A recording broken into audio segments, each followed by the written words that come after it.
গত সপ্তাহে 1,83,000 টাকা আমাকে দেওয়া হয়েছে সরকার থেকে। এটা জনগণকে দেওয়ার জন্য যতজনকে ইচ্ছা দিতে পারি। 1,83,000 1 টাকা করেও দিতে পারি, 10,000 টাকা করে দিতে পারি, এটা আমার ইচ্ছা। আপনারা আপনাদের এলাকার এমপি হিসাব দেয়? হিসাব দেয়? হিসাব দেয়? মনে রাখতে হবে, সরকার যে টাকা আমাকে দেয় এই টাকা আমার বাপের টাকা না। সরকার যে বাসায় আমাকে থাকতে দেয় এটা আমার বাপের বাসা না, এটা জনগণের টাকা, আপনার ট্যাক্সের টাকা। সুতরাং এই ট্যাক্সের পয়সার একটা পয়সার হিসাব চাওয়ার অধিকার আপনার আছে।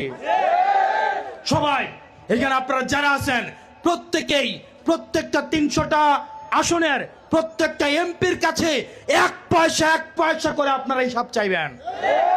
কারণ এই টাকা কার? এই টাকা কার?